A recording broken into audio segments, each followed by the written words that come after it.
Fabian. All right, here we go. So, folks, here tonight we have our wonderful Tahitian astronomer, Libor Prokop, and he will be telling us about Tahiti stars, especially stars in mind, Tahitian temples as an ancient GPS.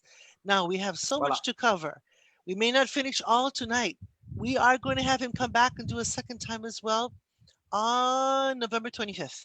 So, Voilà. if you like what you see, voila, your turn. Alors, juste pour dire, on va, par rapport à ce soir, beaucoup d'informations à partager et nous espérons parcourir la majorité de la présentation. Si il le faut, ben, nous avons une autre date le 25 novembre.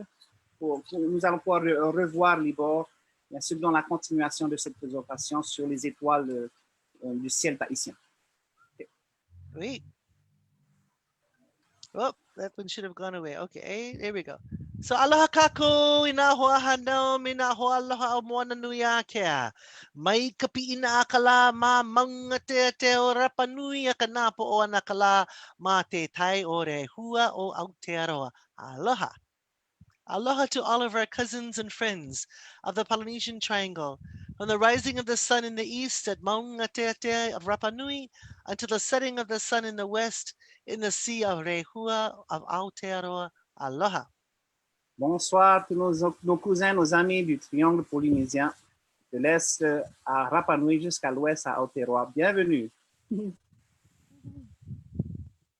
I am Lilikalā Kameʻeleihiwa of He'eia Oahu, your branch chair and host of our weekly Wednesday night Polynesian Ancestor webinars. See, I live here in He'eia. Yes, right there. I am joined by our most excellent French translator, Johan Bouit of Tahiti, right here. Maohinui. And together we welcome all of our cousins and friends from Hawaii, Tahiti, Aotearoa, Tonga, Samoa, Cook, Airani, Australs, Tuamotu, Marquesas, Rapa Nui, and even from France. Voilà. Alors, tout ça, ben, le docteur Lilikalā, tout ça, le bienvenue. Elle est de Oahu. Vous avez vu la carte de l'île de Oahu. Et bien sûr, je suis avec elle en tant que traducteur. Et je suis de l'île de Tahiti. Et nous allons bien sûr souhaiter la bienvenue à tous nos amis, nos cousins de Hawaï, Tahiti, Aotearoa, Tonga, Samoa, les îles Cook, Austral, Tuamotu, les Marquises, Rapa Nui, et même de France, on a des amis. Et là, pour la majorité, nous avons des intervenants qui vont participer de ces îles. En tout cas, bienvenue à tous. Right.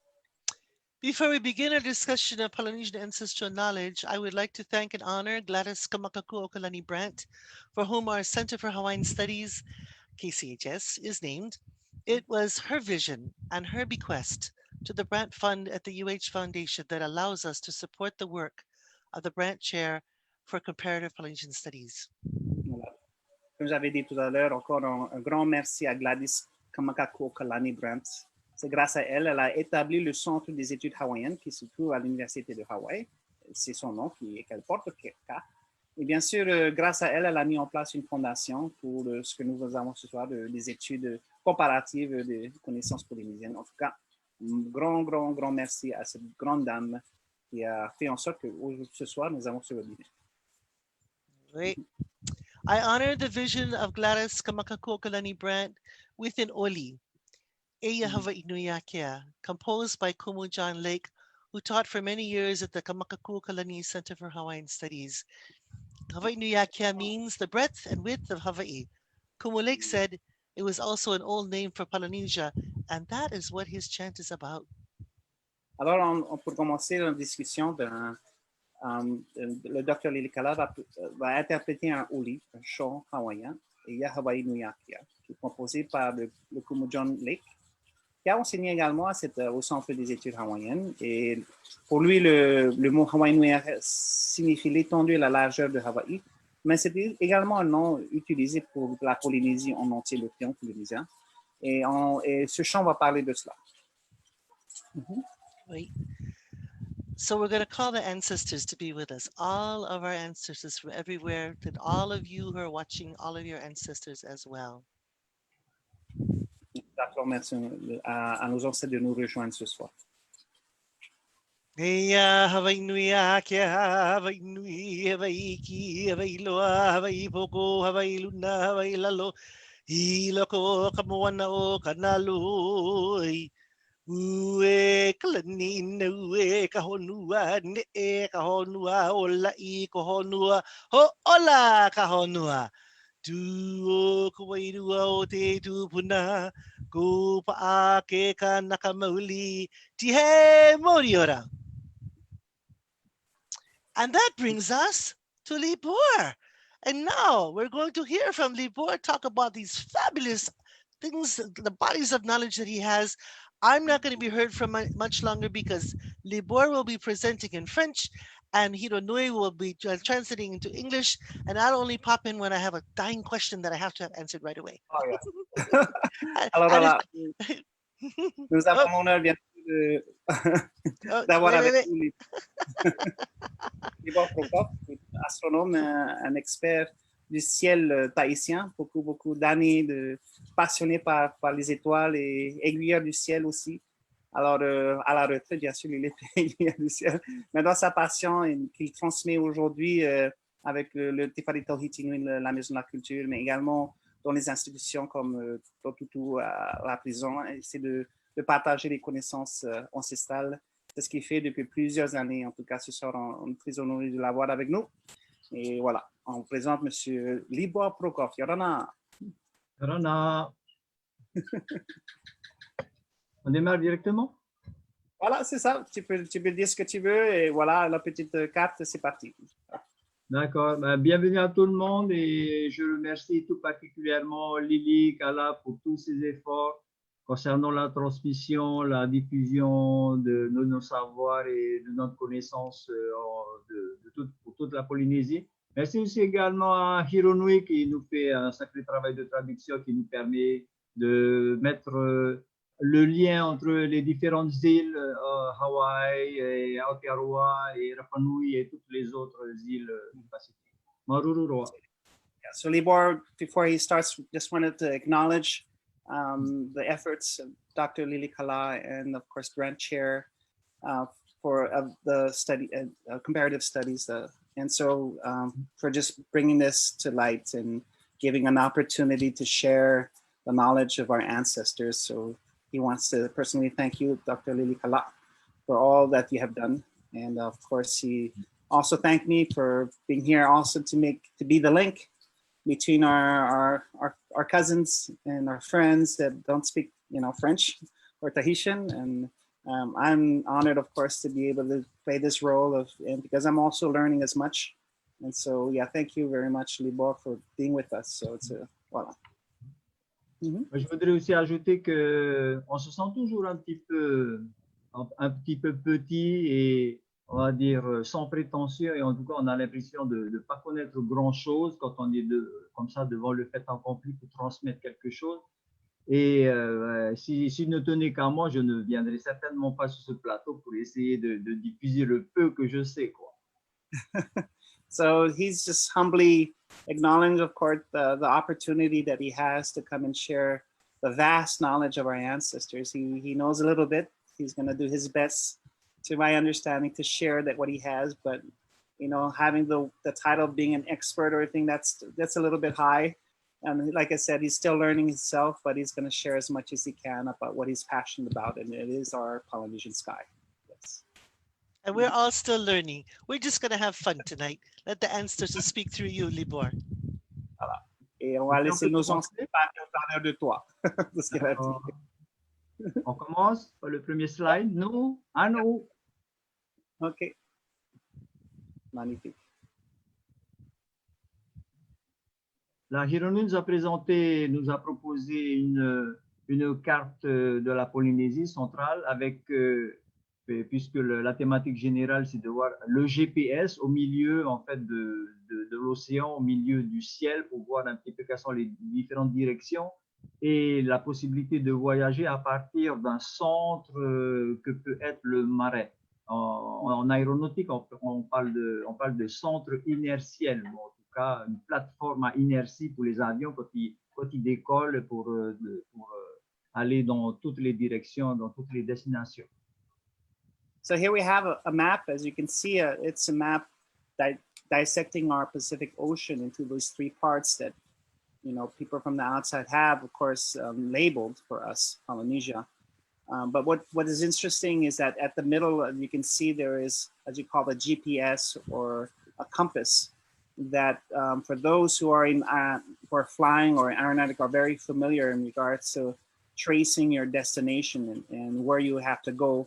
And for our Polynesian ancestors, they had the marae, which is a temple there that was there.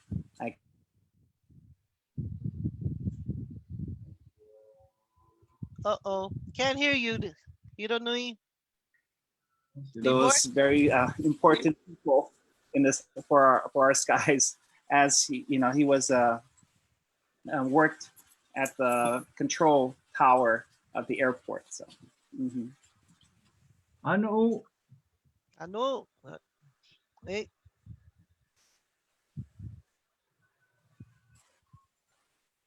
Ano haremo? Next.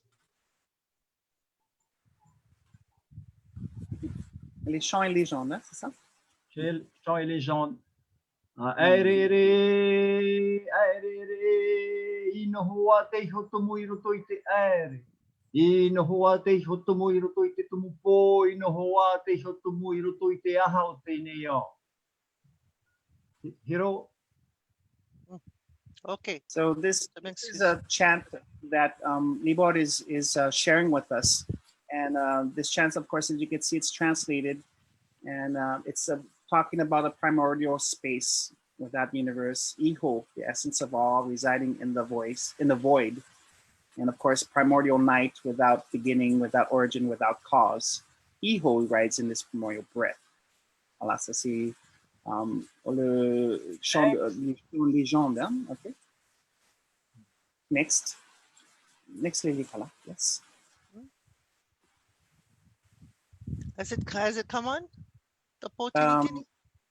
No, we don't have the voilà, Potiniti. Oh, okay. It's taking a little while. How's that? Is that better? Mm-hmm. We wait. I think it's delayed for some reason. Yeah. Okay. Right there. Mm-hmm. Po tini te po ta te po uri te po aure marama. Ere. Next. We'll continue.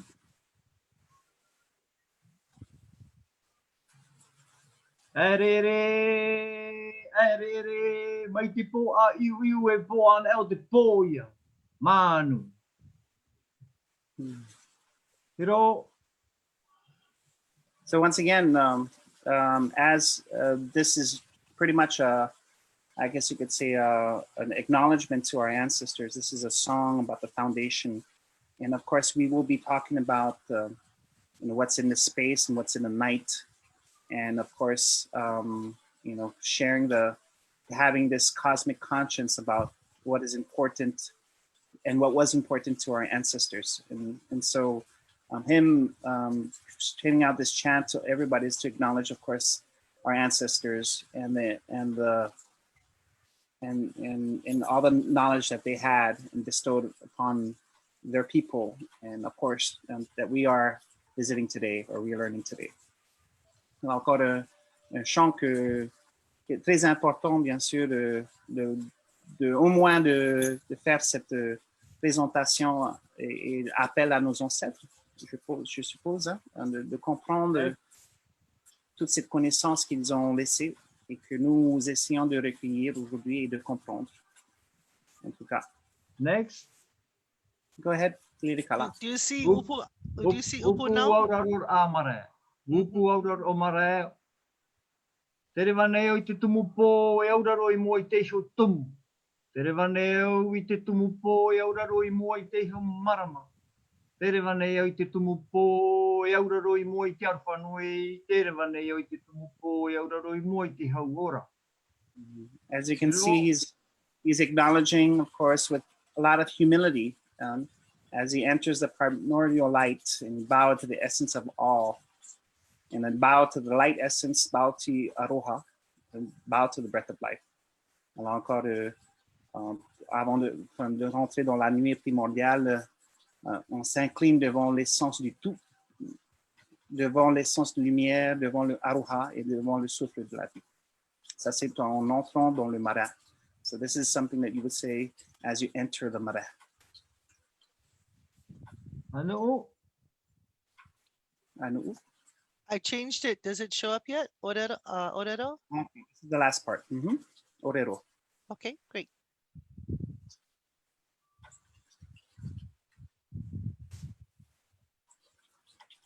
Bon, Libor, tu vois? It hasn't shown on your screen? Next. Orero fa'ato. Yeah, I'm waiting for Je vois pas, c'est figé. It's Voilà, ok. Okay. Orero atau warufa manawai te potua tini manawai te potua mano manawatoa manawa atau warufa naho ite manawa naho ite atau warufa. So in ending, of course, the spirits attribute to the cause of Aroha, homage to the eternal night, homage to the intangible night, tribute to space without universe, tribute to the cause of Aroha, tribute to the community, and this is a tribute.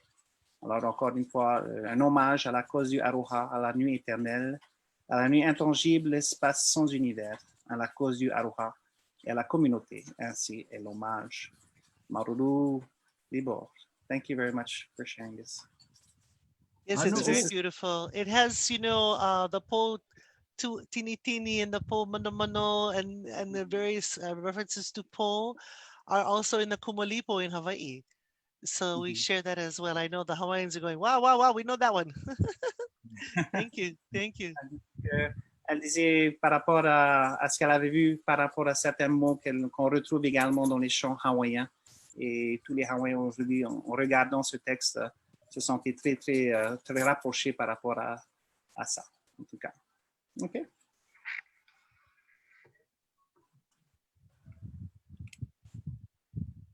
OK, vas-y, Libor, tu as la présentation. Oui, continue. OK, parfait. Voilà, Tahiti aux temps anciens. Voilà.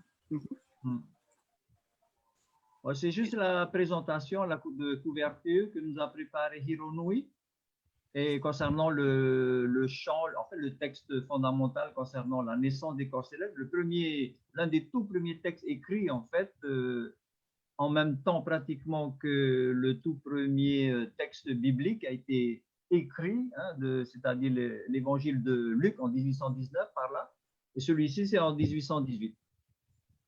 Ah, okay. So of course, this is to cite the reference that he's gaining all this this knowledge from. Of course, it's the birth of heavenly bodies, and as you can see, this is written, of course, by ATUA Henry.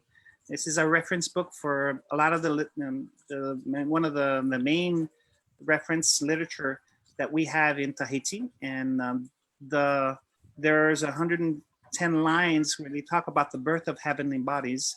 And this was written around 1819 or 1818, right before the first book of Luke in the Bible that was translated from Tahitian in English to Tahitian. And so this is where he's getting most of his knowledge from this book. Anu.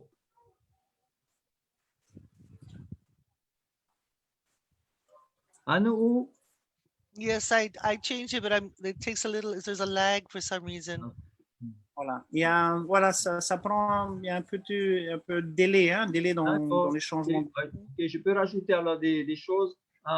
Oui. Pour les Polynésiens, les corps célestes, on ne fait pas de distinction entre les étoiles, les planètes comme la Terre, comme les planètes que l'on connaît ou comme la Lune par exemple.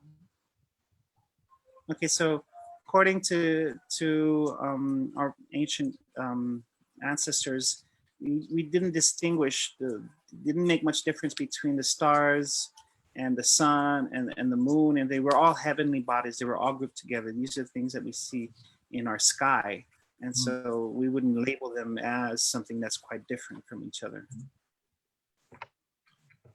Ce soir, on est la 29e lune dans le calendrier polynésien, qui devrait être le même aussi pour Hawaï, c'est-à-dire la 29e lune qui s'appelle Ro'onui, Ro'o-Maori. Ro'onui, Ro'o-Maori.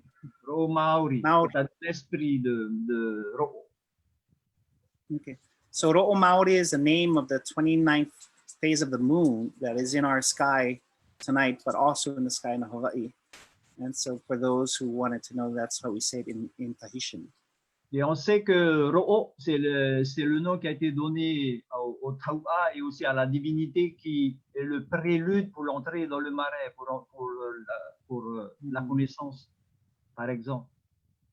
Okay, so Ro'o was the divinity that we acknowledge, the Tau'a would acknowledge before entering a marae, or temple site. Rua tupua nui te tumu anho o iai wahine ia te ata nui whanau maira tāna rio whetu re he te tua o marama, he te tua o te ramaira, he te tua o whetu awa, he te tua o whaiti o whanui o whata putu putu. I te ari o mar eir ea hui tarwa i te apatu e rau. Anho whanui wahine ia te ari whanau era tāna rio taurua nui e horo i te ahi ahi. Nana e van ai te pō ma te ao i te whetu ma te marama i te rā ma te awei a e arat ai te pai o hiro i tua. And so tonight, Libor is not going to recite the 120 lines, of course, of the birth of heavenly bodies. He wants to just share in Tahitian language. You can hear and listen of the knowledge that is being sent. So this is the birth of the sun, for example, the birth of the moon. These are some of the small valley, the big valley, and these are constellations that we would find in the different constellations in the sky. And so this is just some of the the knowledge that was actually shared and that was written in Te Ura Henry. Alors encore une fois, on voit bien sûr dans la traduction, on voit la naissance des étoiles, de la lune, le soleil. Des constellations qu'on retrouve dans le ciel polynésien. Libor va partager juste quelques parties de cette littérature avec nous ce soir, afin que vous puissiez comprendre ce qu'il y a comme connaissance à étudier et à comprendre. C'était intéressant par rapport aux consignes, entre guillemets, que Lily a données, c'est-à-dire de tourner autour de ATUA. Il était intéressant de voir que dans la naissance des corps célestes, les premiers parents ayant donné naissance au corps céleste, c'est justement Rua Tupuanui qui était l'un des tout premiers ATUA dans la cour spéciale de Ta'awa, le créateur, si on veut dire ça comme ça. Rua Tupuanui qui peut être traduit par l'esprit de l'énergie, l'énergie qui pousse, l'énergie créatrice. Et donc, Rua Tupuanui qui se marie avec ATUA Ta'anui, qui est en fait la première divinité de Ta'aroa, qui a été créée, en fait, qui a été clonée, peut-être on peut dire ça comme ça aussi, à partir de Ta'aroa. Et concernant l'origine de ATUA, eh ben, ça prend dans toute la littérature, ça prend une ligne. Ta'aroa a donné naissance à ATUA, c'est une fille. Point final, c'est tout ce qu'il y a dans toute la littérature pour donner la naissance de ATUA. Okay, and so Libor is just explaining that just reading these first few lines, you can understand and how the direction that we were given to understand, ATUA and Akea, I guess you could say Wakea for Hawaiians, and understanding that, like for us in Tahiti, these are the children of Ta'aroa, the creator. And ATUA is a woman, and then she was born. And so, according to Te Ura Henry, that's just one line that talks about ATUA in all the greatness. But Rua Tapuanui, as he was saying, it is a source of energy of the spirit that pushes things to grow, as he had mentioned earlier. And having those two entities together to then bring out the birth of all heavenly bodies is, follows along with that same kind of visual concept of the creation of these heavenly bodies. That is very similar to other Polynesians as well. Maruru, Anu. On va dépasser le texte, on va laisser le texte défiler, et puis on va partir directement sur les slides concernant les choses pratiques sur le ciel. Okay, so we're going to be moving along. So he just wanted to show once again the I guess you could say the depth knowledge that is written in these 120 lines about the stars. Each star has a name. You know, each the moon phase has a name, and all these things are written in these 120 so lines of Te Henry. So if you wanted to find out more about that, he'll invite you to go and check out Te Henry. It's in English too. So yeah, he just wanted to showcase a little bit of this so that you understand that you know, the reference, of course, of the knowledge that he's going to be sharing, and of course with some analysis of what it means and things that will be, of course, what he's be showing next. So that's why we're moving along. Okay. After all of this, yeah, there it is. This is the first part. Okay. On va passer le texte comme ça, hein, jusqu'à la fin. Okay. Voilà. Voilà. Okay, so on est arrivé. Les corps, c'est les heavenly bodies and celestial seas. Voilà. Donc, on va aller directement sur, on va dire, une cartographie céleste pour montrer justement comment tous ces corps célestes qui ont été décrits dans déjà ce premier texte-là et dans d'autres textes aussi, comment ils ont pu arriver, comment on a pu les mettre, en fait, les identifier à travers une carte céleste. So what he's going to be proposing is to showcase these maps, these hemispheric, planispheric maps, so that you can understand according to the text how they look, or how in essence, giving you a visual aspect to what was written in literature. And this is what we're going to be showcasing right now. And so, as you can see, these are models, you know, showcasing the hemisphere. As you can see, the circular, polar, that's the top and the bottom of I guess you get the sky, yeah. So if you're looking from the polar side, each pole, this is what you see in the sky. Vas-y. Là, on a juste la présentation classique à partir la carte de gauche, c'est hémisphérique à partir du pôle sud céleste, et la carte de droite, la sphère de droite, le cercle de droite, donc centré sur le pôle nord, sur Polaris, donc hémisphère nord. Et ça couvre, pour ce coup-ci, ça couvre juste, on va dire, une petite portion, hein, à partir de 0 à 90 degrés, 0 étant l'équateur, 90 degrés étant justement les pôles. Donc là, on va couvrir juste entre 30 degrés et 90 degrés. Okay, so you can see on this particular image on the left-hand side, this is the sky that you would see from the South Pole at the center. And to the right, it's the sky that you would see if you were on the North Pole. And so you see until a particular degree, so you don't see everything. You see just as according to the circle, will get you to about to the equator. So there you have that. Okay, en haut. En haut. Tahiti. And so now you have the names. Donc, on va pour le slide prochain, voilà, pour celui-ci, donc on va voir comment les noms sont identifiés, comment les étoiles sont identifiées par rapport justement au texte qu'on vient juste de voir avec un code couleur. En jaune, c'est ce qu'on appelle les taurua. Les taurua, ce sont des corps célestes qui ont une fonction bien particulière et surtout pour annoncer les positions du soleil, par exemple. Et le code couleur en bleu, ce sont les piliers du ciel, il y en a 10. En rouge, les piliers du ciel aussi, mais plus particulièrement, pour le moment, on ne les voit pas là c'est plutôt marron. En marron, c'est les corps célestes, on va dire, qui ne sont pas vraiment identifiés, ou en tout cas qui sont identifiés, mais de manière descriptive, ou en tout cas pas forcément un corps céleste bien particulier, mais plutôt une constellation. Et avec les slides qui vont venir, on aura tout le panorama de la plupart des corps célestes. So this map in particular, you'll see it's the same as the one we saw earlier. It's just that it has the Tahitian names according to what was written in Te Henry. And so he went along and he actually identified a lot of these stars according to what they are, like Torua, for example. Yeah, and so these are particular, I guess his particular classification of, because you have stars that are, you can see kind of brownish, reddish. Yeah, and they're identified as being constellations, and so they're very descriptive of what the stars are. Right? So if it's Matawa Maui or people.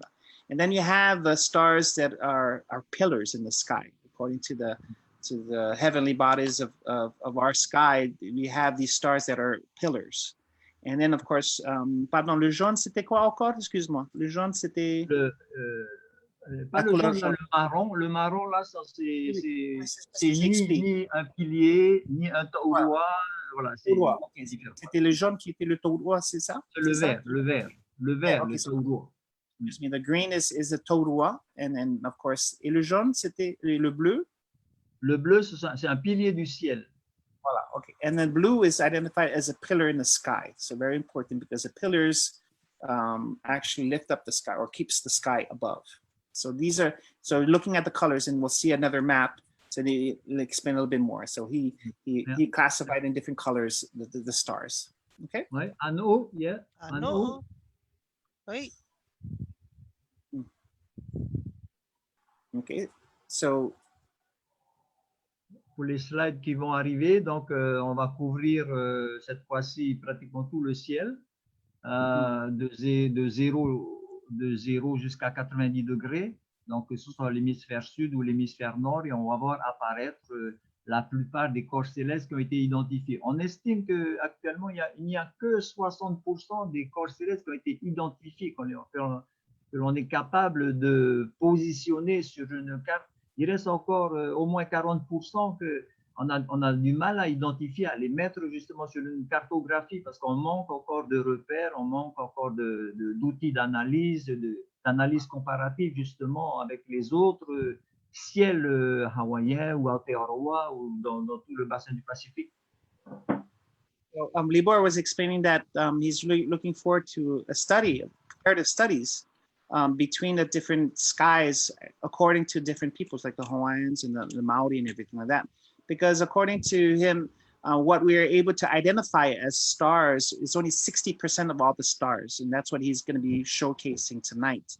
And there's another 40% that is not today and is not able to identify in the sky yet. And so hoping that the studies or hoping to compare with other of our cousins, maybe that will give us clues and insight on what those stars are in essence. So tonight, of course, this particular map will showcase most of what we see in our sky. But as you mentioned earlier, only 60% of what is written in the ATUA Henry is being showcased tonight. Anneau. Arrivé? Perfect. I think the lag is between Hawaii and Tahiti. It comes up on my screen.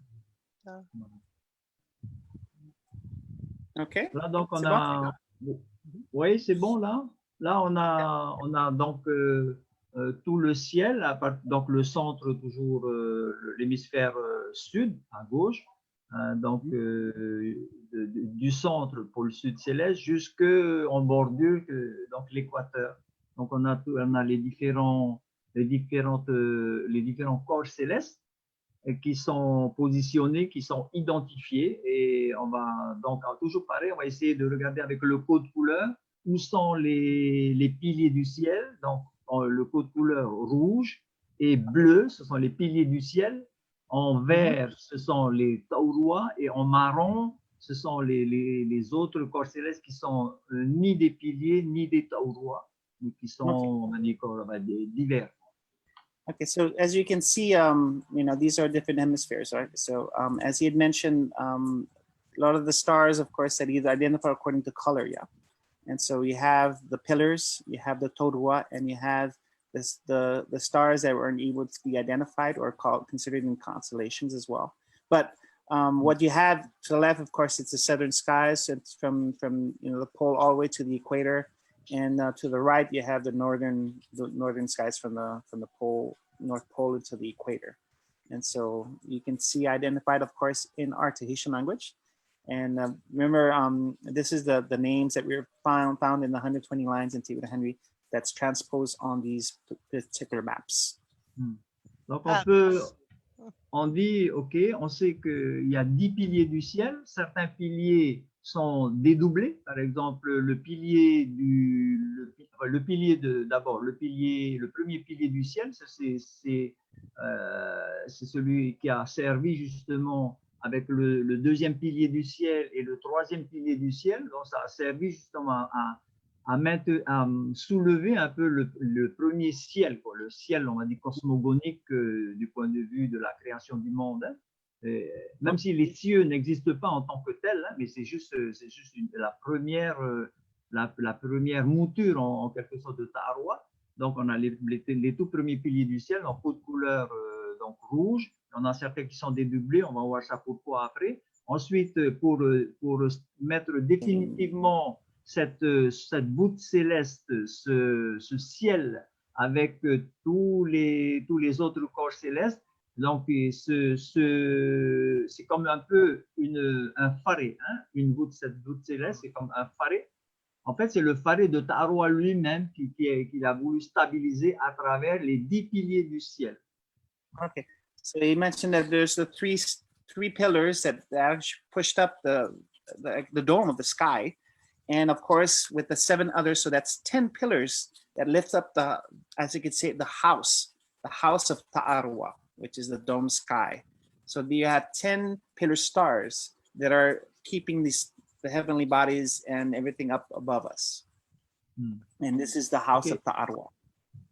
Alors, pourquoi la maison de Ta'aroa pour les 10 piliers? C'est aussi pour dire que d'abord, tous les corps célestes sont considérés, selon Tewira Henry, comme les yeux des divinités, et particulièrement les 10 piliers du ciel sont aussi, puisque c'est la maison du ATUA, hein, c'est la maison du Dieu créateur, façon de parler, eh bien, les 10 piliers du ciel sont dans le marais lui-même. Ces 10 piliers sont identifiés comme étant, enfin, leurs noms, ce sont des noms de fonctions, à la fois pour les fonctions en tant que prêtrise, c'est-à-dire chaque prêtre dans sa fonction, va se situer sur chaque pilier, donc il y en a 10, et cette fonction-là, évidemment, elle est aussi, on va retrouver aussi couplée avec la fonction par exemple, des 10 piliers pour chacun des piliers, comme étant des piliers pour la navigation, parce qu'il y a aussi cette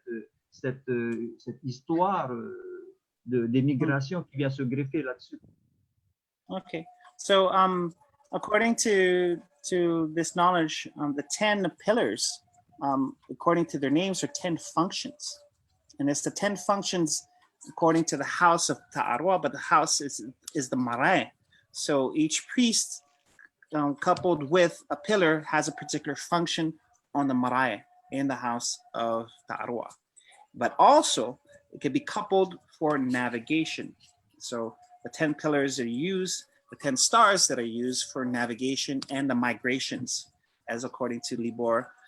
These are the stars of great importance in the sky, according to the birth of these stars.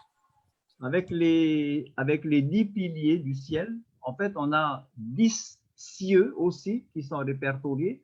Et le 10e ciel, c'est justement à l'image, on voit cette voie lactée. Et c'est justement ce qu'on appelle Te Vaiora Tane. On appelle ça aussi Te ATUA, pour dire collectivement les 10 cieux, mais en même temps le ciel qui est il y a aussi, enfin, symboliquement, il y a aussi un ciel qui est au-dessus des 10 cieux.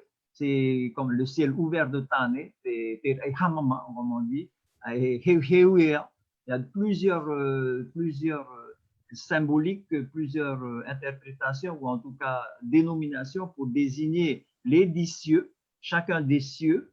Et puis aussi le ciel qui est au-dessus des 10 cieux. Et on dit aussi quelque part dans les textes, on dit aussi qu'au-delà du 10e ciel, c'est le ciel de la lumière éternelle. C'est assez curieux. Okay, so I'm looking at my notes. So the 10 pillars, of course, it represent 10 skies, 10 different skies. And the 10th sky is how do you call it? Is the Milky Way, and we have 2 names, Te Vaiora Tane or Te Tuatini, which means this 10th heaven, the 10th sky. And above these 10 sky, there is another sky above Tane. So it's another sky above. And according to what's written, said, "This is the sky of eternal light." So quite interesting in how our ancestors saw the sky. On peut bouger parce qu'on va revenir ensuite sur d'autres considérations. Anneau? Okay, we can move on. Oh, non, juste le rouge là, par exemple le trait rouge qui traverse les. Tu peux nous expliquer encore ça parce que. Oui, voilà. Alors le trait rouge signifie la ligne de l'horizon, puisque dans l'hémisphère sud, nous sommes dans l'hémisphère sud, Tahiti au 17e sud, donc on voit par rapport à la ligne d'horizon, par exemple sur la carte de gauche, on voit que en fait le pôle sud céleste qui est déterminé par la diagonale de la croix du sud, en fait notre horizon, en fait on peut voir à partir de Tahiti que notre horizon en fait détermine, enfin, doit mettre la diagonale de la croix du sud pour déterminer le pôle sud céleste, donc au-dessus de l'horizon, 17 degrés au-dessus de l'horizon. Et donc, forcément, pour l'hémisphère nord, on a la ligne rouge là qui symbolise donc l'horizon de l'hémisphère nord. Donc, on voit que le centre qui est Polaris, Polaris est 17 degrés sous l'horizon. Voilà, c'est une petite explication déjà. All right, so of course I asked the question in regards to the red line, and the red line is very important. This is visually speaking when you're standing. Okay, so once again, he presented the sky that is around Matari'imia, which is around the 20th of November. And this is the sky that you see. And the red line represents the horizon. And so if you're looking to the left, this is the southern skies that we have. And you can see that you have the Southern Cross, which will give us identify where the South Pole, where all the stars turn around, and you can see that because it's above the red line. But if we look into the northern hemisphere to the right, you can see the map to the right, the North Pole, we can't see it. And so according to him, the red line at this date, it's 17, the pole, South Pole is 17 degrees above the horizon, as you can see. And to the right, this is the northern hemisphere. We don't see Polaris. We don't see the northern star because it's 17 degrees underneath the horizon. Okay, so of course, as we move towards the equator, this of course will change, but we are at a latitude of 17 degrees here in Tahiti. And so this gives you a perspective of what we see in Tahiti around, of course, November 20th, which is called Matari'imia. Ouais, yeah. I know, I did already. Did this come up? This one is. Là, on voit les constellations. On voit les différentes constellations. Non, on peut bouger. Okay, we can move on. We can move on to the next. Okay. Voilà. Yes. Voilà. That's good. Yeah. And voilà, à peu près la même chose. Donc, effectivement, Hironui nous a donné un petit peu quelques informations concernant justement Matari'imia et Matari'iraro. Et on va voir déjà par rapport à cette cartographie hémisphérique, hein, donc hémisphère nord, hémisphère sud, aux alentours du 20 novembre, donc très bientôt, hein, dans un mois, on va voir comment se présentent justement ces deux hémisphères en regardant un peu tous ces piliers du ciel et cet auroi et les autres corps célestes. Yeah, and so once again, just reading what I was talking about. And of course, we have chosen in 1 month's time the changing of the seasons, like I said, the new year, we call Matari'imia, and the stars and the maps that we'll be showcasing tonight is of course showing that all these pillars and all these stars are present in our skies around that time, which is really, really interesting when it comes to studying all these pillars and all these heavenly bodies. So this is really, really, really exciting. So this is the next set of maps to show you. As you can see, well, we'll move forward. So, Vazi, yeah. You can go ahead and go for it. I know. Maps. Pointe Vernal classique. Yes, beautiful. Okay, right. This is better. You can see it way better. Allez. Donc on va regarder plus maintenant on va dire une cartographie, on va dire plutôt avec l'équateur au centre, donc c'est ce qu'on appelle donc un planisphère, hein? et avec un intervalle assez restreint du point de vue de ce qu'on appelle les déclinaisons, c'est-à-dire l'équivalent des latitudes, quoi, hein. On va restreindre un petit peu ça aux alentours des tropiques. Voilà. Donc c'est la première remarque, mais on va peut-être bouger parce que là on voit que les noms, on va dire latins ou en anglais, et on va bouger pour next, en haut. Et comme ça, Hiro va faire la traduction en même temps. Et puis comme ça, on va regarder directement le ciel polynésien. Okay. So yeah, of course, we have several maps, and when you're showcasing in these maps, this is what we find in the sky between the tropics. So the tropics of Capricorn and Cancer. And of course, you can see along the pathway of the sun, as you can see all the different constellations written in English. Yeah. And of course, we have everything written in French, in Tahitian, excuse me, Tahitian. So we'll move forward. Là, donc, on a donc une représentation planisphérique où on a la plupart des corps célestes. Et c'était intéressant de voir quelque part, c'était une thématique que j'aurais aimé développer, parce que ça concerne la navigation, c'est-à-dire il existe aussi des mers dans le ciel. Et par exemple, on a vu dernièrement qu'à partir de Taputupuatea, il y avait la division, ou en tout cas la séparation de l'univers à partir de Taputupuatea, donc de Opua. Et donc, il y a une ligne imaginaire qui a divisé cet univers. À droite de cette ligne-là, de cette frontière, donc vers l'est, on a Teo Uri, c'est-à-dire l'univers sombre, en façon de parler, avec l'océan qui lui correspond, c'est-à-dire Teo Marama, Marama, Moana Marama, et à gauche, c'est-à-dire vers l'ouest, on a le monde Aotea, le monde de la lumière, façon de parler. Et l'océan qui lui correspond, c'est Moana Urifa. Et Moana Urifa, on va voir ici sur la carte, c'est un peu au centre, on va dire, juste en bas, entre le Cancer et le Lion, là, en rouge, un petit peu vers le bas, on a l'ensemble des mers là, qui sont par là.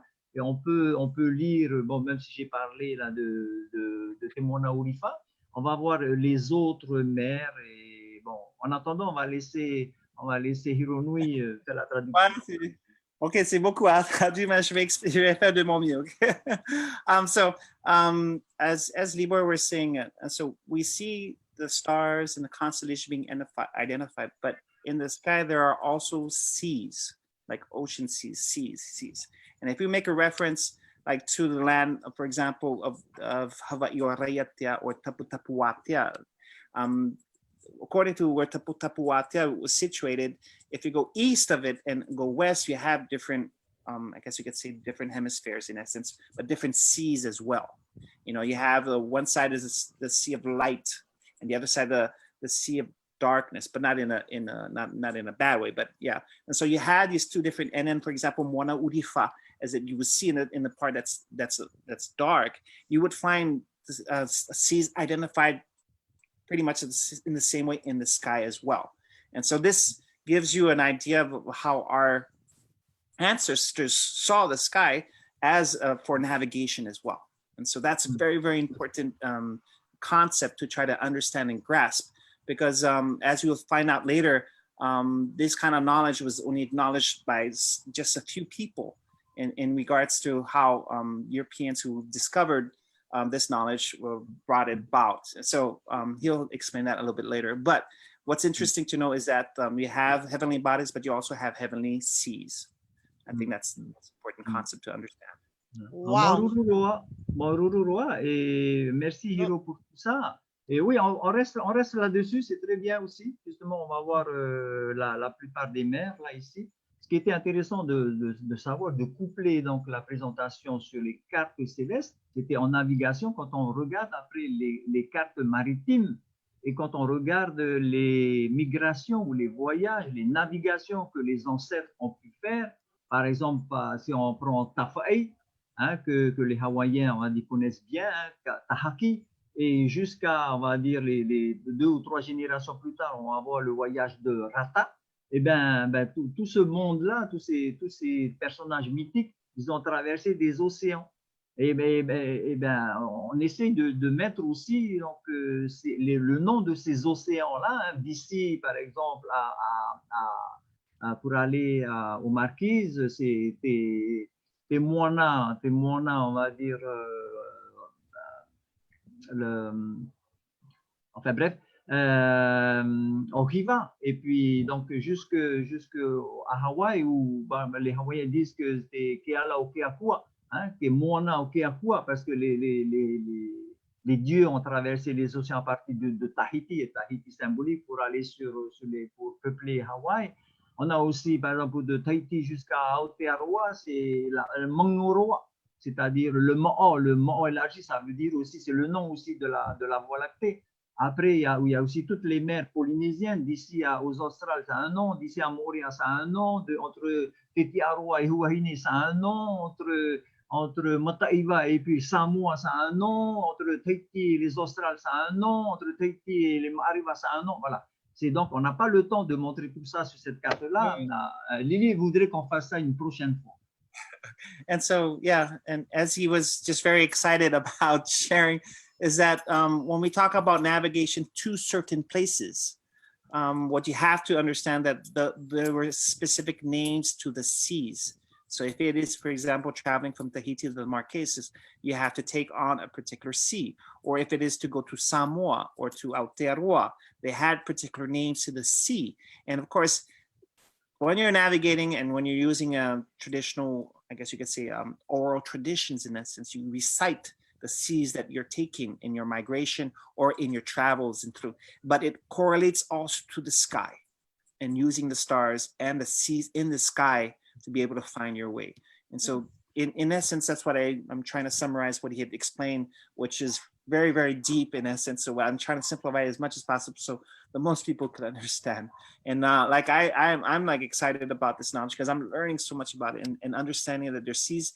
And that's something that we'll be talking about in another lecture. As we mentioned, we'll continue on talking about the seas and navigation, which is be really, really exciting as well.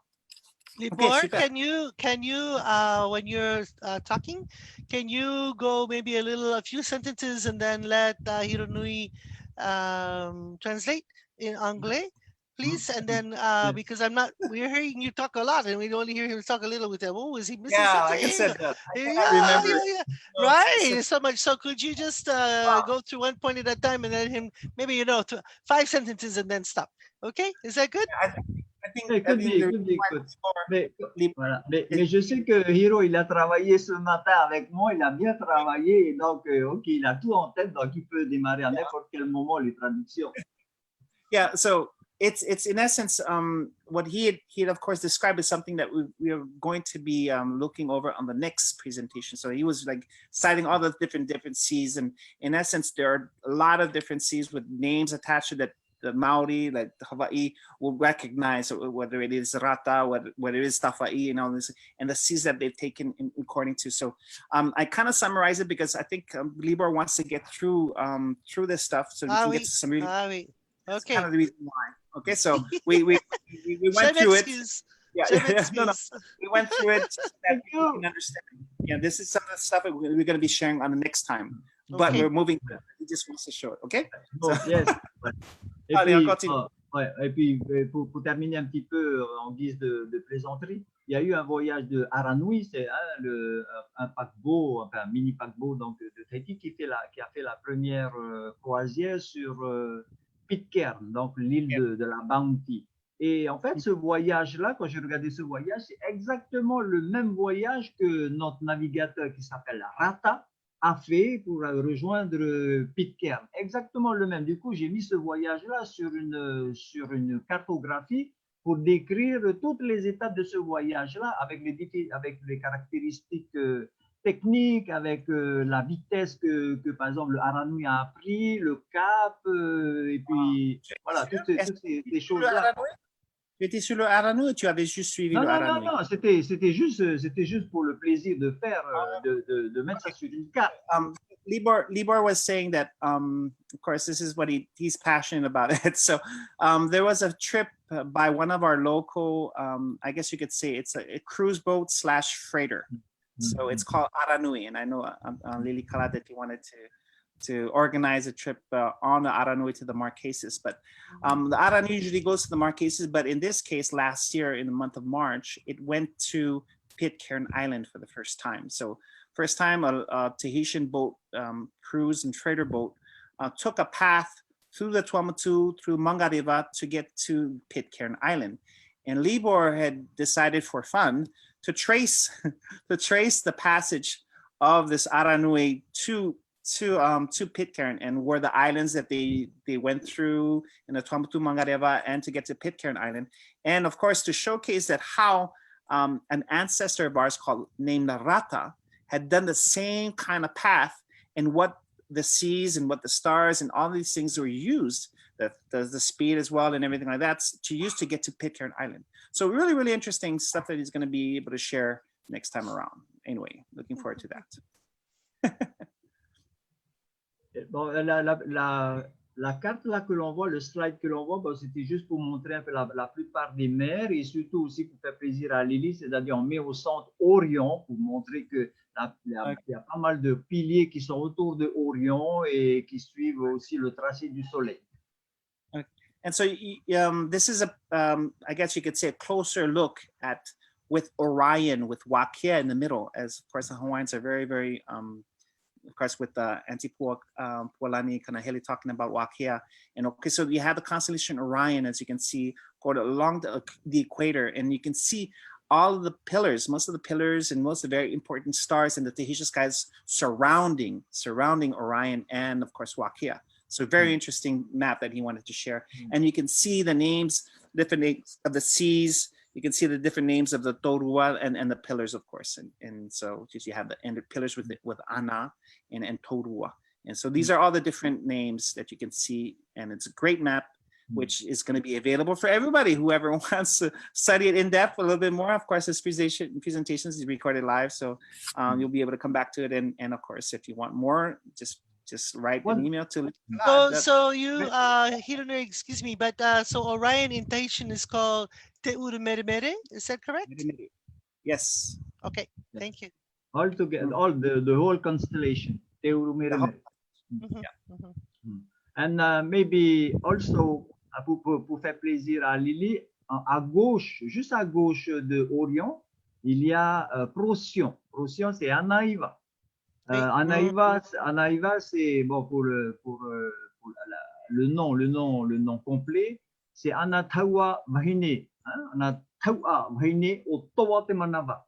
Toatemanava, c'est la bosse, pour ainsi dire, des enseignements dans l'université des anciens temps. C'est elle qui est venue de Tapu-Tapu-Atea pour venir enseigner à Vavau, on va dire, à l'époque, l'université pouvait se situer du côté de Papineau, là-bas à Matavai.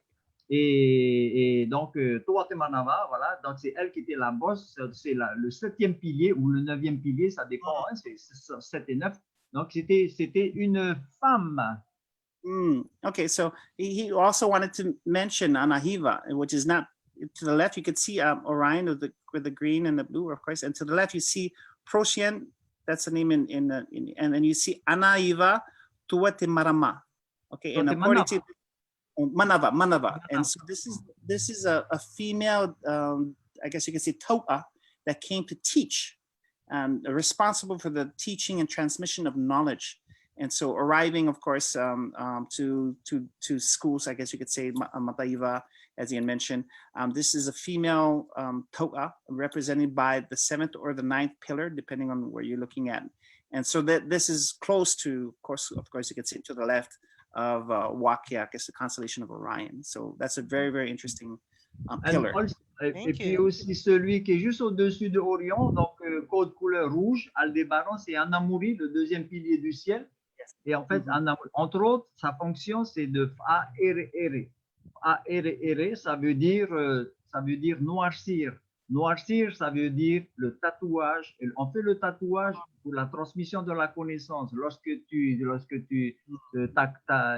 ton niveau de connaissance a été, on va dire, validé, à ce moment-là, tu es tatoué. Et ce tatouage-là se fait pendant la période justement de Matai Raro. Okay.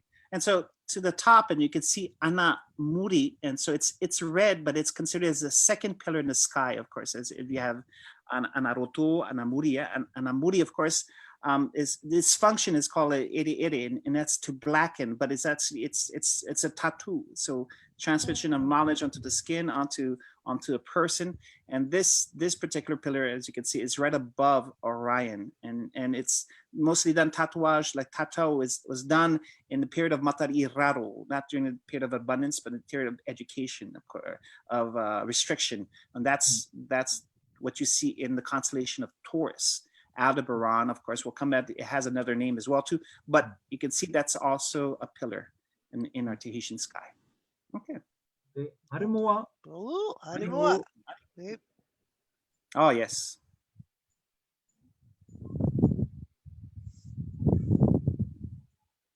Bon, je pense que les prochains slides vont parler de Matari, justement, avoir une présentation assez simplifiée de ce que représente le ciel du 20 novembre de Matari Nia. En fait, on n'a pas vraiment besoin de dire le 20 novembre. Il suffit simplement de savoir que voilà une présentation, on a le ciel vision, on va dire nord. À gauche, donc, du côté du couchant, on a le soleil sous la ligne d'horizon, coucher de soleil plus 45 minutes avec le premier pilier du ciel qui s'appelle Anamua, donc entaré dans le scorpion. Et au levant, à l'est, on a Anamuri, le deuxième pilier du ciel. Et au milieu des deux, il y a un troisième qui s'appelle, c'est un Taurua en fait. Donc dans ce ciel-là, il n'y a que deux piliers du ciel. Okay. And so as you can see at the top of the title of this slide, it's called a Matari cycle. Yeah. So what does that mean? It means that when we enter the period of abundance, as we call Matari Mia, this is what we're going to see in the sky. Okay. So you can see A1, the red stars, and A2, the other star. These are the two pillars that we see in the sky. So you have Anamua and Anamuri. And so as I said, 45 minutes after the sun sets, you'll be able to see, of course, the constellation of Matari'i, which is, of course, Makahiki. And so in that, of course, starts the period of abundance. So this is the new year for our Tahitian sky. And so you'll be able to see after 45 minutes, you'll be able to see Anamua, a very important pillar. You'll see Anamuri. And in the middle, above, I guess you could say above, you have a Taurua that marks the middle of both. And so that's called Taurua Nui Fa'atere Va'a. And so Fa'atere Va'a, of course, is to make the Va'a move, right?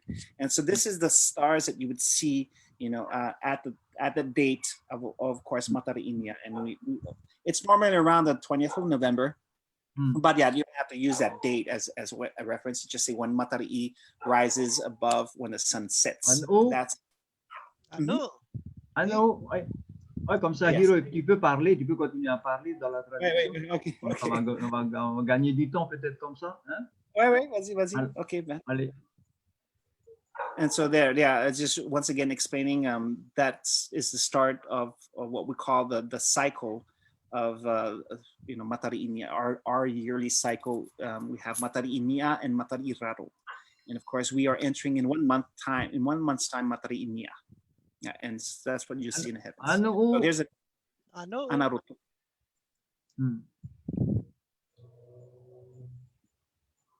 La thématique générale, hein, c'est que ça reste quand même l'espace-temps, hein, même si on parle plus spécifiquement des étoiles, mais les étoiles vont nous servir de repère-temps, de repère dans l'espace pour définir plein de choses concernant l'univers.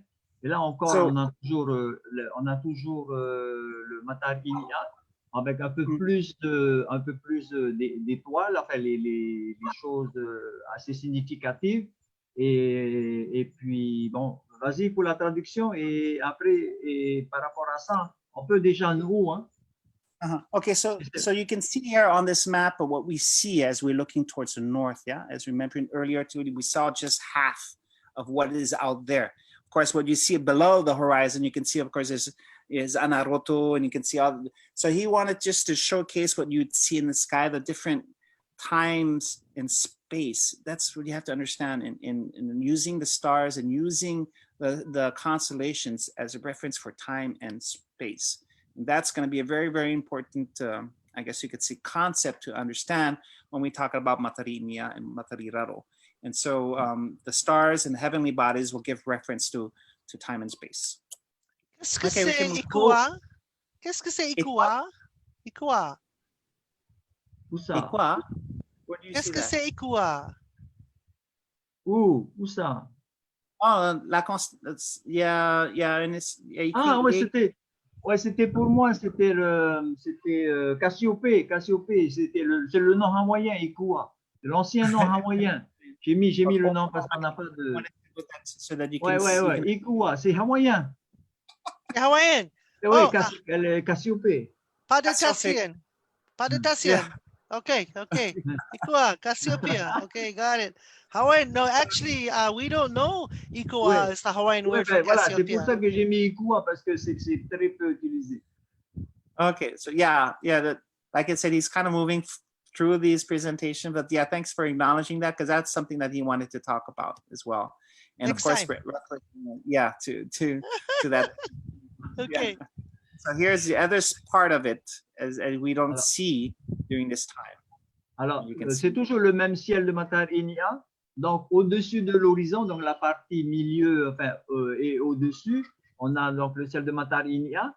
Et là, on découvre que en fait, tous les piliers du ciel sont en dessous. Ils ne sont pas encore montés, quoi. Ils ne sont pas encore apparus dans le ciel parce qu'ils vont venir à la suite de Anamuri, à la suite de Aldébaran, qui est à l'est là. So what's interesting about this map is that the bottom portion is what we don't see at this particular time. So we're talking about Matarinia around November 20th. Of course, rising of Matari'i when the sun sets, 45 minutes afterwards, of course. And you notice that the pillars, most of the pillars, all the rest, are all below our vision. They're underneath us, in essence, or underneath. And that's a concept to understand why this day was so important. Is that why is these pillars underneath and we can't see or invisible? So just keep that in mind, okay? Okay, next. En haut. Et voilà. Donc, on se retrouve maintenant dans le ciel de Matari, on va dire Raro, où en tout cas, on sait que dès les premiers moments de Matarinia, donc il va à la suite de Anamuri qui se retrouve maintenant là pour le cas présent dans le ciel de Matari Raro, c'est-à-dire le 18 mai. Le 18 mai, on a toujours la même configuration, coucher de soleil plus 45 minutes. On a les deux piliers, les deux premiers piliers qui ont switché de part et d'autre. Donc l'un se retrouve à l'est, l'autre se retrouve à l'ouest. Et au milieu, tu as effectivement un pilier du milieu et tous les piliers du ciel sont présents en même temps dans le ciel. Excellent. So here is 6 months later. So around May 18th, this is when the period of restriction, the period of education, of navigation for Tahitians starts. And this, as you can see, all the pillars of the sky are visible.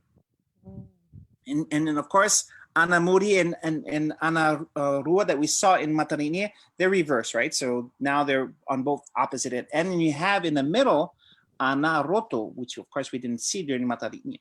But all the pillars of the sky are present in the sky at this time, which is very, very interesting.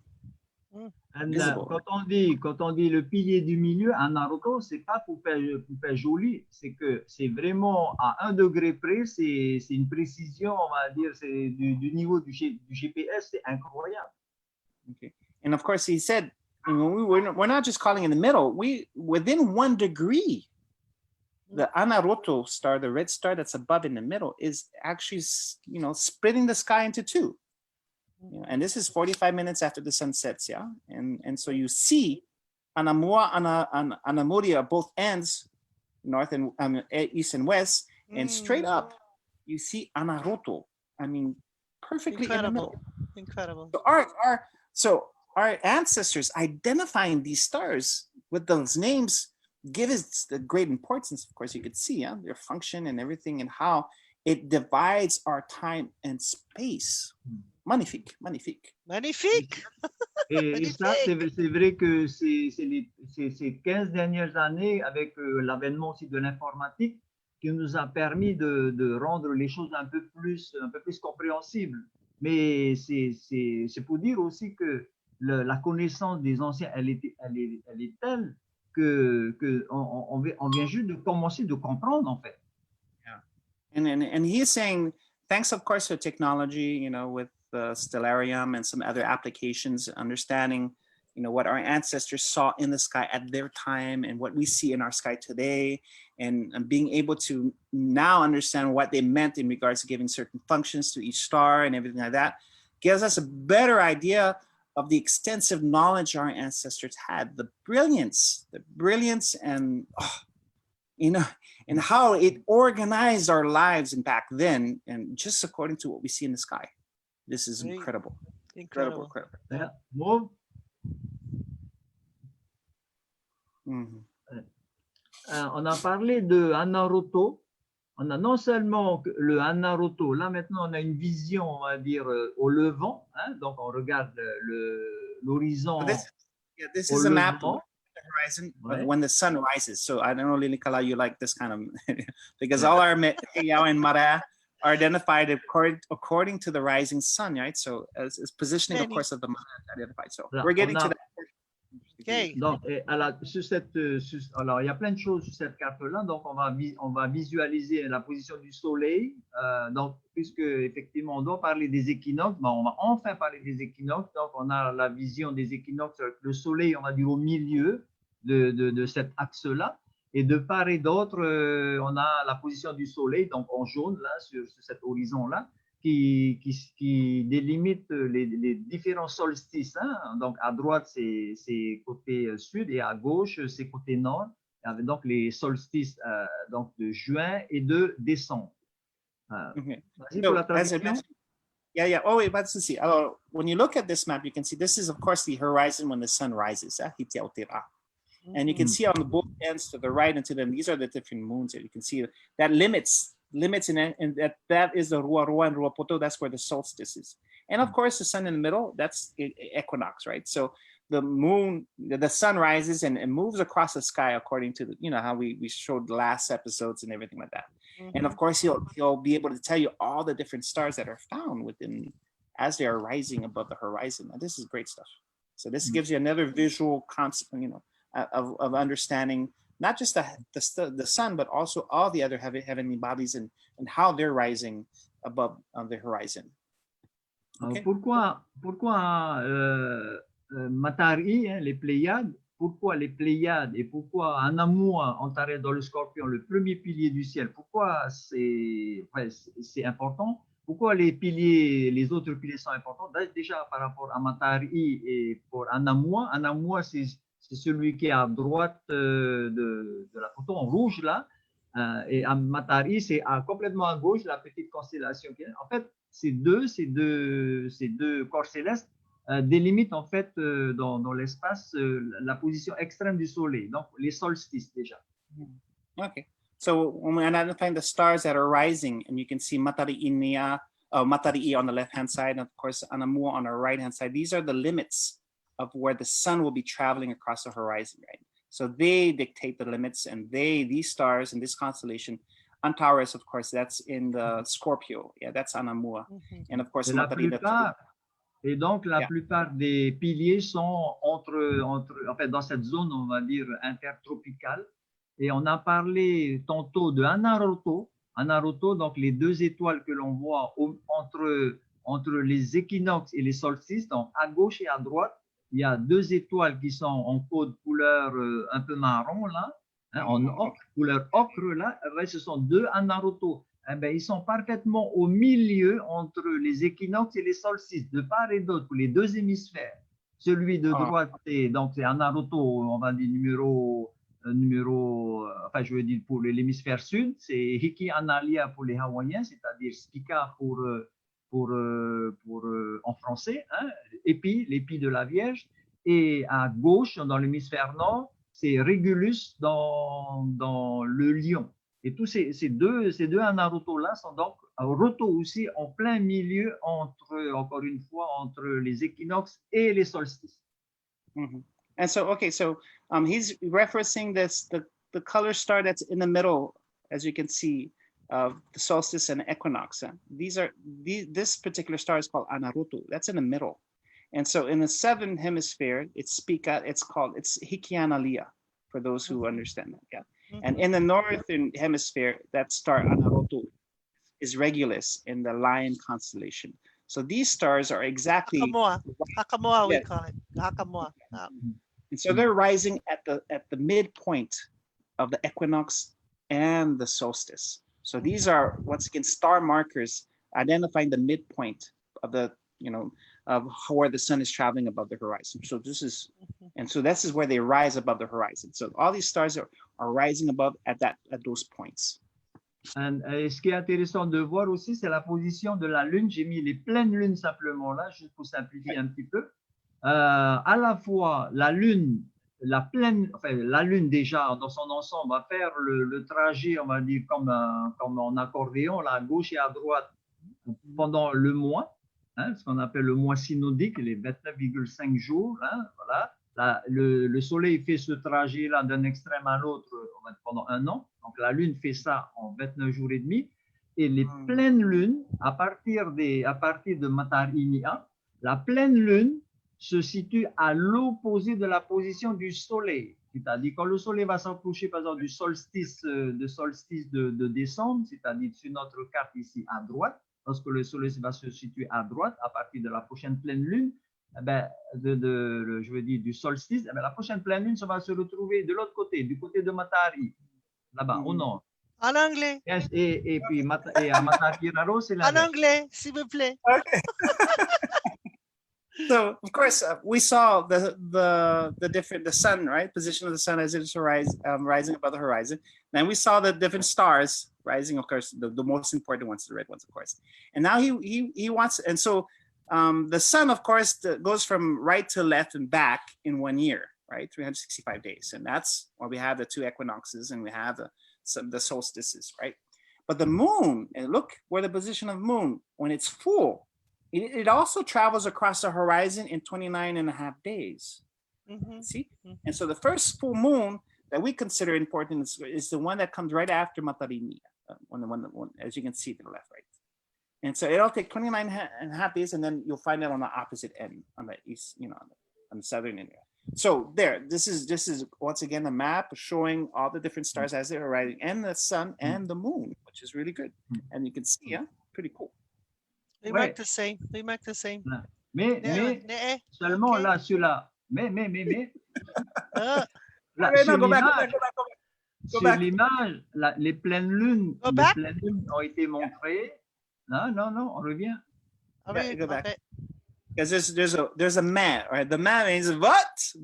There's one period time out of the year something happens, and of course that's what he wants to quote. So go back to the rising sun map. Go ahead. Because right now we are okay. So he's gonna explain. So you see to the right hand side, you see all these stars and the moon. He's gonna explain that. Okay. Vas-y, Libor. Voilà. Ok. Hironui disait que la Lune faisait le tronçon à l'intérieur des positions du solstice, à l'intérieur de ces bornes, de ces limites-là. Là, j'ai mis les pleines lunes à l'extérieur, c'est-à-dire que tous les 19 ans, en fait, la Lune va sauter les limites. Et c'est pour ça que j'ai montré ces pleines lunes-là à l'extérieur, et aussi pour spécifier ce qu'on a dit tout à l'heure, c'est que lorsque le Soleil va arriver à la limite, là par exemple, là, bientôt pour le solstice de décembre, la pleine lune qui correspond à cette période-là sera à l'opposé. Et tous les 19 ans, ça sera à l'extérieur des limites extrêmes. Okay. So here, so as you can see, what I failed to say earlier was that the trajectory of the rising moon is between the solstices, right? So its limit is the sun. But every 19 years, the moon rises beyond the solstice. All right, so a full moon rises when the sun sets. They always it's at the opposite, right, when they rise, yeah, as you can see. And every 19 years they rise outside of the limit of the solstice, where outside of the extreme limits of where the sun goes furthest to the south or furthest to the north. Interesting, yeah. Yes. We move, okay. Oh, Professor Prokop, mahe ka maray. We go to the mare now. Oh, hey, on arriva. Please. Are we gonna go overtime here? We're gonna go a little overtime. Kalani Okay. says he'll stay. Thank you, Kalani. Ok, super. Okay, move. All right, so on a le titre de Tahiti, Mara et Toi, Temples and Stars in Tahiti, and the platforms. These are platform of archers and the marae. These here, a map of Tahiti. Check it out. He's gonna explain it. Oui, Libor, tu vois, c'est la carte de Tahiti. Oui, parfait.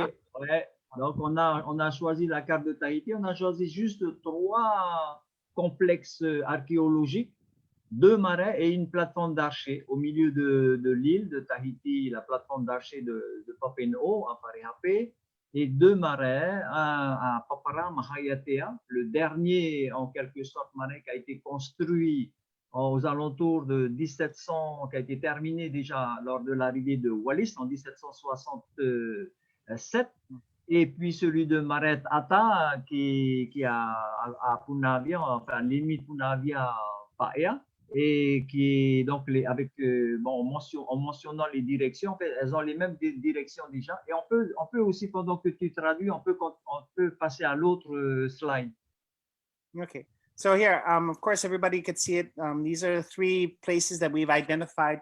That was very, very interesting because not only, they have specific names and things, but it's how they were constructed and direction that are considered. You can see the arrows and everything like that. So the first one in the middle of the island, in the center, the heart of the island of Tahiti, Tahiti Nui, is in the valley, or what we call the village of Parihape in Papino. It's deep valley, and we have a platform of archery platforms. But you also have the last Mahayatea. That's the last mara that was built. And when the first European explorers arrived, and that's the Mara of Mahayatea in Papara in the south. And of course, Mara Ta'ata is located in the limit between Punavia and Paea.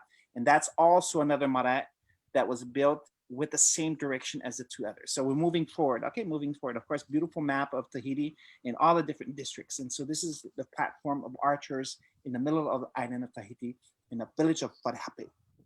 Vas-y. Yeah, on peut move aussi pendant qu'on fait la présentation et la traduction. C'est juste pour montrer une plateforme d'archers qui, justement, dans la direction, c'est celle dont on a parlé, qui tire vers la direction de Anamua qui est enterré dans le Scorpion, et puis à côté, le soleil, justement, au solstice de décembre. And so the archery, of course, platform is positioned according to Anamua, which is Scorpio, of course, the major star, star marker of the constellation. And of course, and you can see to the right where the pillar, I guess you could see the peak there of the archer is where the sun sets on the longest day in December. So you can see how this platform was built. You can move on forward. And of course, these are the degrees, headings, if you wanted to know. Here's another map showcasing the direction and everything like that. Go. Again, move.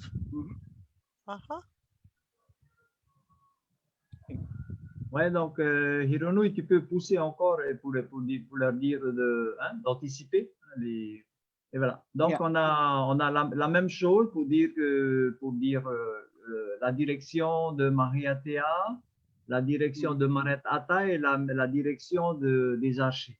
Donc, du point de vue astronomique, ils tirent tous dans la direction du solstice de décembre, et donc avec la limite qui est Anamua, Antares dans le Scorpion, et avec une représentation aussi de ce slide-là qui est pas mal de Maret Ata, justement avec le Ahu. On voit le Ahu qui est à gradin, là, pour ceux qui ne connaissent pas.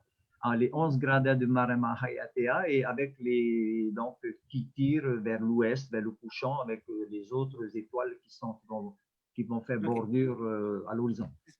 This is a great map that he created to understand when you're looking at the Mara of Mahayatea in Papara. For those who have never been there, if you come to Tahiti, I'll take you over there. And it's very special Mahayatea because my middle name is Hironui Mahayatea. So this is my, in essence, a reference mara for me, as you can see, as my ancestors are from the clan of Teva. And you can see the 11 levels of the Ahu. That's the elevated portion. There's 11 levels, so 11 steps, I guess you could say, that moves up towards. And of course, to the left is facing the ocean, facing the sun setting on the longest day of the year, which is for us in December, as you can see, and how all the other stars and all the other Torua and all the other sun are, I guess you can see, according to this reference point, where they are located. And you can see this great map that Libor had created so that you can understand all the different, I guess you could see the degrees of what you would find from this point at the top or middle of the marae Mahayatea. So great visual concept, conceptual way of seeing the stars rising and setting from this point. Setting. Okay, next. Yeah, we move. Yeah. Awesome. Tupaya. Oh. Peut-être on revient en arrière juste pour que tu puisses parler en février là, de Tupaya. Ok. Oui, voilà. C'était après. Hein. Ok. Voilà, là c'est le même marais donc, que l'on vient de voir, marais Mahayatea Apapara, et selon le dessin des mains même de Tupaya. Tupaya, c'était un taua qui nous est venu à Apapara de Taputupuatea entre 1755 et 1760, et puis jusqu'en 1769, la date de son départ sur le Endeavour de Cook. Donc là, c'est de la même, encore une fois, de Tupaya. Il a dessiné le marais Mahayatea et après, on peut savoir, on peut expliquer encore plus pourquoi Tupaya. So Tupaya, of course, it's now everybody's talking more about him, and he was the very important toa that helped Cook, in essence, on his voyage, his maiden voyage here in the Tahitian Islands, of course, all the way to Aotearoa in Australia. So he was a toa that came from Taputapuatea, and he arrived in Tahiti around, as he had mentioned, around 1755 or so. And he was the chief architecture to the construction of this marae of Mahayatea. And what you see here are images that he drew from his own hand of giving, of course, this description of the marae and having those 11 levels. And then you can see what was inside the space of the sacred space of this marae. And the two descriptions, of course, these are drawings that are at the British Museum in England, of course, and we hopefully maybe one day we'll have something that is here present for that, but that's another story. But here, understanding that he is a navigator and that he built the marae, of course, and they named it, of course, Mahayatea in honor of the marae? He built the marae. Yes. Tupaya. He was there for the Il était là pour la finition en fait du marais. Enfin, en tout cas de 1755 jusqu'en 1769, date du départ, il était là. My friends. So he was present at the building of this heiau from 1755 until he left on the Endeavour with Cook in 1769. And so he actually was a guide for Captain Cook and Joseph Banks, and he brought them to this space, and that's why you have illustrations as well as from the artists of the Endeavour also illustrating. So there's illustrations of this marae, but what we have here is from his hand as well. Yeah. So you have a question? Fabulous. Yes. No, we're at the end of time. Okay. So I'm going to move. We're going to come back and start here. Libor, I'd like you to start actually a little bit before with the map again of Tahiti the next time we come and to show where these places are. And I know you're going to have more places you want to show. We haven't gotten there yet, but I wanted to let the people know that this is the marae Mahayatea that you're talking about that Cook drew. Yes, exactly. Voilà. So we're going to come back to this story, are we not? Voilà. Voila. Yes, we're going to come back and it'll lead into navigation, of course, and that's going to be a great way to as far as a transition, because what we failed to talk about was that Tupaya gave us so much evidence about navigation, about how to navigate through being, of course, he showed Cook where to go. All right. Now, I want to say to Keali'i and to all our friends who went, with me in 2014. We went to Mahayatea, and we did not know that this area was a big pai. Or we did not know that this was actually part of the marae. There's a parking lot there now. We saw this part, but it was been uncovered. I know it doesn't have the facings anymore, so we couldn't really measure it. But I was so excited to see this. And Libor, you have to come back and tell us more about this, okay? Professor Prokop, will you please do that for us? Promise you will. Promise you will. That's November 25. Is that good for you? November Okay, alors, 25? in French, for those who don't understand. Alors, Oh, yes. encore Excuse. au terme de notre webinaire, bien sûr, super intéressant. Un grand maruru à Libor. Comment on appelle ça? On a été arrêté sur notre faim, pour moi en tout cas, parce qu'on en parle bien sûr dans la continuation du webinaire le 25 novembre. N'oubliez pas, on va faire la transition pour les dire de ces étoiles utilisées par les marins jusqu'à la navigation avec bien sûr le grand navigateur Tupaya qui nous a énormément laissé beaucoup d'indices par rapport à l'expertise de nos ancêtres au niveau de la navigation et surtout, bien sûr, ces interactions avec Cook et Joseph Rex qui nous, bien sûr, aujourd'hui, grâce à ces preuves, ça fortifie un peu nos connaissances et, bien sûr, met en lumière un peu l'expertise de nos ancêtres. En tout cas, on remercie énormément Libor de nous partager ces petites parties de ces grandes connaissances qu'il a au niveau de sa passion qui est celui de notre ciel et bien sûr de notre culture. Et voilà, et désolé, on doit arrêter là. Non, peut-être, can we just let Libor say a few last words before we finish? Of course, yes. Please. Vas-y. Aita maruru no te e arui no te wharanei et j'espère qu'on va effectivement voir appréhender encore d'autres choses concernant la suite effectivement de cette présentation sur les étoiles. Maruru Lili, Maruru Hironui pour tout ça, Maruru à tout le monde, à tous ceux qui ont pu suivre cet atelier et bon courage aussi pour ceux qui veulent entreprendre ce genre de recherche et c'est peut-être la porte maintenant qui s'ouvre et avec un partage un peu plus international justement de ces connaissances-là, de voir un peu, de croiser, de vérifier aussi, de corriger les choses parce que toutes les informations qu'on donne, et il faut revenir encore dessus pour corriger certaines choses parce que bon, tout n'est pas encore en lumière. Merci bien à tout le monde et maruru. Okay, so once again, I'm gonna summarize what Libor said.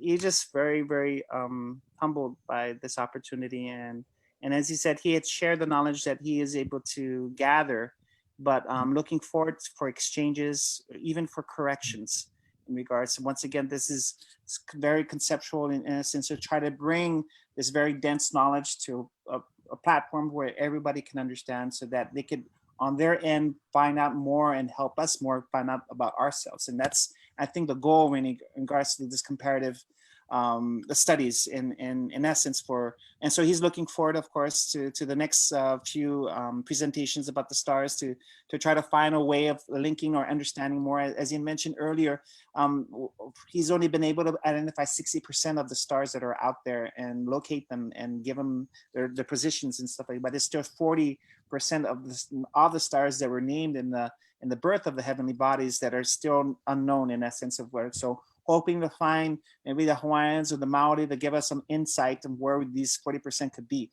Anyway, that's one of the goals, of course. And once again, thanking you, Lilikalā, and all those who put this together.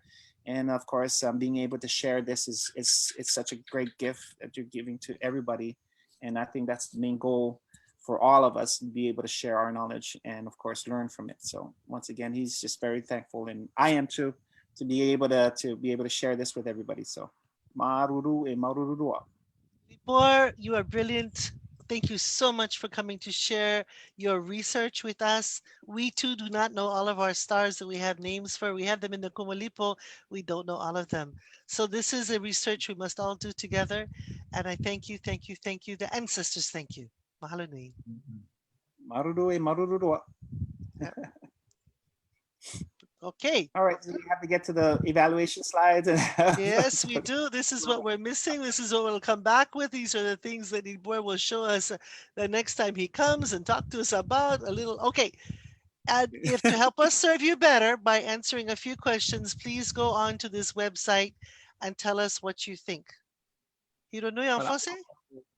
Ben, afin de nous aider pour améliorer nos présentations, voici une évaluation que vous pouvez nous remettre. Vous allez sur ce lien et sur cette adresse et nous donner vos idées afin que nous puissions bien sûr améliorer nos présentations et de faire en sorte que voilà, ça plaît à tout le monde, bien sûr, c'est le plus important. OK? Okay. And we also like to remember our friend Malia Nobrega-Olivera, who helped set this up.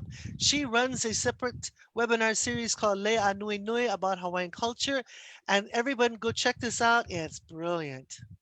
Voilà, alors ça c'est encore notre série de webinaires pour les connaissances hawaïennes et la culture hawaïenne. Si vous êtes intéressé et vous parlez bien sûr l'anglais, allez sur ce site Le'a Nui Nui. C'est super. Et c'est la même personne qui a mis en place notre webinaire qui est responsable de ce webinaire ici. We want to say mahalo nui loa, of course, to Hironui for being such a great translator, but also to Kamakaku Kalani, Center for Hawaiian Studies at Hawaii Nui Akea, School of Hawaiian Knowledge, for helping support the branch chair and allowing me to sit down and to invite everyone. Thank you so much to my colleagues at Kamakaku and also to Hawaii Nui Akea. Our technical producer who began helping us and who has now trained the students who help us, that is Kalani Simeona, Le Huluwai Maka Meleisea, and coming on board is Kavika Aspili. She's that Malia Nobrega is a professor at the Hawaii Nui Akea School of Hawaiian Knowledge. She's a tenured professor, so we'll have her helping us for many, many years. You can watch us on Facebook, on Hawaii Nui Akea Facebook, on Kanaiokana Facebook, on OEVTV Facebook. They also will run it live a little bit later on their TV channel. And of course, you can follow us on Instagram. Alors, encore un remerciement à tout le monde, comme je disais, au Centre des études hawaïennes de Kamakaku au Kalani, qui a mis en place cette possibilité avec les études comparatives et bien sûr la présidente chair, qui est Lilikalā. Grand remerciement à l'Université de Hawaï et l'École des études hawaïennes, des connaissances hawaïennes. Bien sûr, un grand merci à Malia Nobrega-Olivera, qui est elle professeure à cette école de l'Université de Hawaï et qui bien sûr a formé les techniciens que nous remercions bien sûr, qui sont Kalani, Kili et Maka. Maruru et Maru, merci beaucoup à eux et bien sûr, voilà, un grand merci aussi à moi. Merci pour l'opportunité de faire le lien au niveau de ces connaissances. Encore, nous nous trouvons sur Facebook, sur le site de l'Université de Hawaï, des études de connaissances hawaïennes, sur le site OEVTV, bien sûr, et Instagram. Vous pouvez retrouver, bien sûr, tous les épisodes, les 17 épisodes que nous avons présentés, qui sont également sur ces liens-là. En tout cas, suivez-le et merci beaucoup. Si vous voulez faire une donation et vous avez un peu d'argent, que vous avez aimé ce que vous regardez, faites une donation ce soir. Okay, yes. Got ahead. No, if you have enjoyed tonight's presentation and would like to make a tax-deductible donation, you may send your donation to the uhfoundation.org Gladys Brandt Endowed Chair. And that will help us do many more things with the grant amount that Auntie Gladys gave us to begin with. Yes. Voilà. Encore une fois, si vous voulez donner une donation, vous avez aimé, et puis voilà, vous pouvez aller sur ce lien et faire vos donations. Merci. And next week, we will have Dr. Rangi Matamua. He will be speaking to us Wednesday night. I want to notice that we made a little mistake on this flyer. There should be 2 dots here, and that's why people haven't been able to get in. So we're going to fix that. But Dr. Rangi Matamua is a professor of astronomy at Waikato University, where he teaches indigenous astronomy. And he's published a book about Matariki rising and the ceremonies for the new year. So he has a whole book on it. And he has the names of all the stars in the Matariki. We don't have those names in Hawaii, but we see them there in Aotearoa. It should be a fascinating talk. So please come back next week. That's going to be, It should be October 21, not 14. Whoops. It's October 21, not 14. I had changed it, but okay, never mind. That's another story. And aloha kako to all of you. Aloha. Alors, juste en français, bien sûr, juste la semaine prochaine, c'est le docteur Rangi Matamua. C'est un Maori de l'Université de Waikato qui a écrit un livre, Matariki Rising, parle bien sûr des cérémonies du Nouvel An polynésien, parce que nous aussi, on le célèbre ici à Tahiti et ailleurs. Voilà, et c'est super connaissance qu'il va partager avec nous et qui connaît au fait les noms de toutes les 7 ou 8 étoiles de la constellation. Et ça va être super intéressant. C'est la semaine prochaine, pas le 14, mais le 21. Et bien sûr, le site, c'est https : c'est pas un point, mais 2 points. OK, et voici les petits annonces que nous faisons avant de dire encore merci à la prochaine. Aloha. Next time. Aloha. Hey, aloha, Yorana.